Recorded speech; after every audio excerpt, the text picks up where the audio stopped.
योगी की पहल से बदल गई कानपुर की खुशी की जिंदगी। कैमरे पर पहली बार अपने दिल की बात बोली। धन्यवाद योगी बोल जताया आभार, माँ बाप हुए गदगद। कभी कभी राजनीति की सबसे बड़ी ताकत भाषण नहीं होती, बल्कि किसी एक आम इंसान की जिंदगी में आया सुकून भी होती है।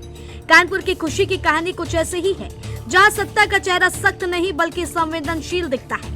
जन्म से एक मूक बधिर रही एक बेटी जब पहली बार आवाज सुनती है और बोलने की कोशिश करती है तो वो सिर्फ एक परिवार की नहीं बल्कि पूरे समाज की जीत बन जाती है। यही वजह है कि खुशी की कहानी आज राजनीति से आगे निकलकर इंसानियत की मिसाल बन गई है। आपको बता दें, खुशी गुप्ता कानपुर के ग्वालटोली इलाके की रहने वाली है। 19 साल की उम्र तक उसने दुनिया को सिर्फ इशारों में समझा।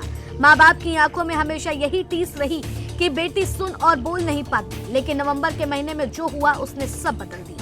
खुशी बिना बताए घर से निकल गई, परिवार परेशान हो गया। बता दे पता चला कि वो लखनऊ पहुंच गई है और पुलिस के पास है। इशारों और स्केच के जरिए उसने बताया कि वो मुख्यमंत्री योगी आदित्यनाथ से मिलना चाहती है। यही वो पल था जहां कहानी ने नया मोड़ ले लिया। नवंबर में ये 22 नवंबर की रात में, ये सुबह 22 नवंबर की रात मतलब सवेरे जो है 9:30 बजे मतलब हमको नहीं मिली। घर से ये निकल चुकी थी। हम 7 बजे घर छोड़ देते हैं और 7 बजे के बाद जब हम आए हैं 9:30 बजे तो ये घर पे नहीं थी, कुंडी लगी थी।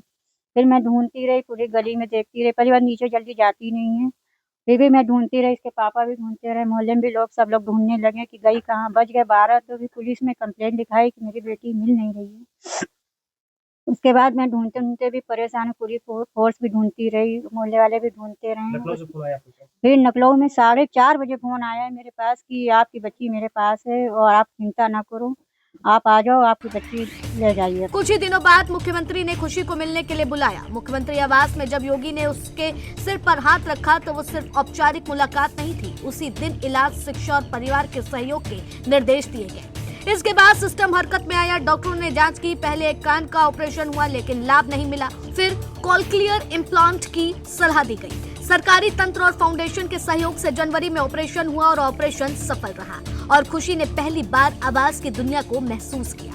अब खुशी सुनने लगी है, धीरे धीरे बोलने की कोशिश कर रही है। माँ बताती है कि बेटी अब खाना मांगती है, अपनी जरूरत शब्दों में बताने की कोशिश करती है। जो बेटी पहले सिर्फ इशारों में रहती थी, अब आवाज से रिश्ता बना रही है। ऑपरेशन हो गया कान का?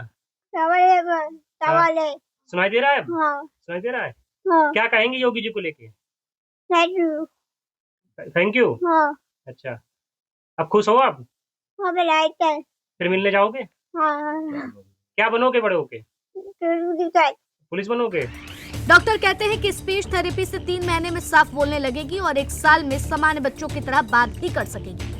खुशी टीवी पर योगी को देखती है और उनकी तस्वीरें बनाती है। उसका सपना है कि वो पुलिस अफसर बने। ये कहानी इसलिए खास है क्योंकि यहाँ कोई चुनावी मंच नहीं है, कोई नारा नहीं है। यहाँ एक बेटी की जिंदगी बदली है। राजनीतिक अक्सर आरोपों और शोर से घिरी रहती है, लेकिन जब सत्ता का इस्तेमाल किसी कमजोर की मदद के लिए होता है तो भरोसा लौटता है। खुशी के मुंह से निकलने वाले शब्द धन्यवाद योगी जी सिर्फ आभार नहीं बल्कि उस विश्वास की आवाज है जो लोगों के दिल में जगा है।